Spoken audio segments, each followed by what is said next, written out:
نحمده ونصلي على رسوله الكريم اما بعد اعوذ باللہ من الشیطان الرجیم وما ارسلناک الا رحمتا للعالمین۔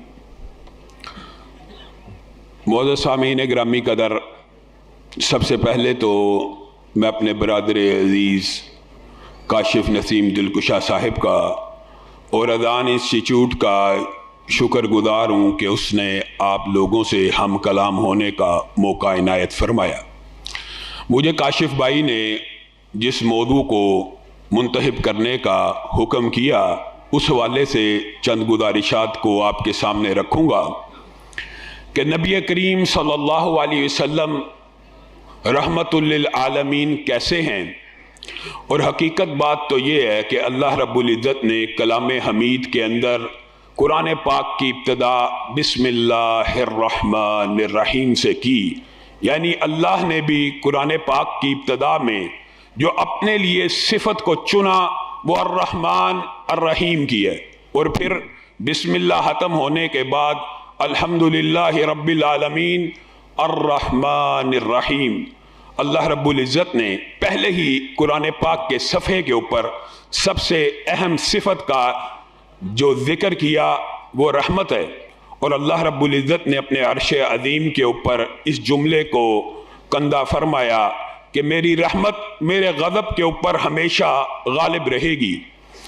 نبی محترم صلی اللہ علیہ وسلم رحمت للعالمین کا جو ٹائٹل اور اعزاز ہے وہ دنیا سے لے کر نہیں آئے، بلکہ ان کو یہ اعزاز اللہ رب العزت نے بخشا، اور اس اعزاز کی جھلک ہمیں احادیث سے کسی حد تک مل جاتی ہیں۔ حقیقت بات تو یہ ہے کہ ہم صحیح معنوں میں اس کا ادراک اور شعور نہیں رکھتے، لیکن ایک ہلکا سا جو تعارف اللہ رب العزت نے اس نبی کا رحمت للعالمین کے حوالے سے کروایا، اس کے اوپر آپ نے غور کرنا ہے کہ ایک منظر ہے قیامت کا، یوم یفر المرء من اخیہ امہ و ابیہ و صاحبتہ و بنیہ۔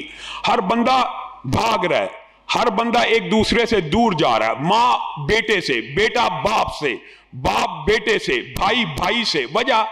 وجہ یہی ہے کہ کہیں آمنا سامنا ہو گیا، کہیں بات ہو گئی، کوئی حساب نہ مانگ لیا جائے، کوئی حق نہ مانگ لیا جائے، کوئی حق تلفی نہ مانگ لی جائے، کوئی نیکی نہ حاصل کر لی جائے، یعنی نفسی نفسی کا عالم ہے، باغ دوڑ ہے، سورج سوا نیزے کے اوپر ہے، لوگ اپنے پسینے میں غوطے کھا رہے ہیں، لوگ پریشان ہیں، دہشت زدہ ہیں، بے بس ہیں، مجبور ہیں۔ انبیاء اس وقت نفسی نفسی کی صدائیں لگا رہے ہیں۔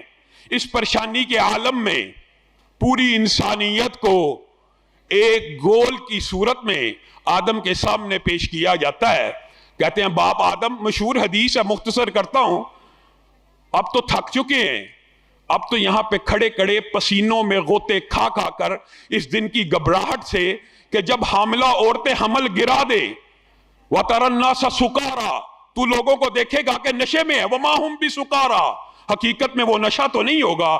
اللہ کا عذاب، اللہ کی گرفت، اللہ کا سریع الحساب ہونا ایسی دہشت انسانوں پہ قائم کر دے گا کہ انسان کھڑے ہونے سے کپ کپانا شروع ہو جائیں گے، آدم کے پاس جائیں گے، بابا آدم آپ ہی کی اولاد ہیں، آپ ہی کے بیٹے ہیں، آپ ہی کی بیٹی ہیں، جہنم یا جنت کا فیصلہ تو بات کا ہے، حساب کتاب ہی شروع کروا دیجئے۔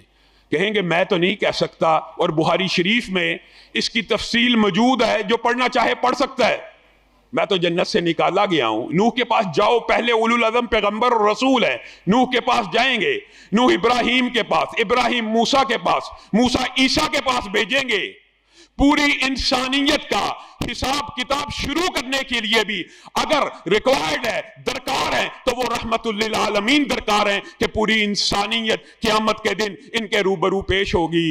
اے اللہ کے رسول، حساب کتاب شروع کروا دیجئے، اور نبی کریم کہیں گے جی ہاں میں ہی وہ ہوں کہ جس کی سفارش سے آج حساب کی ابتدا ہوگی۔ یہ وہ رحمت للعالمین ہے کہ پوری انسانیت کا حساب، اس کا کتاب، اس کی ابتدا اگر ہوگی نبی کی سفارش سے ہوگی، اور یہ وہ نبی ہیں پوری انسانیت کے لیے رحمت اس لیے ہیں کہ جب جنت کے دروازے پہ جائیں گے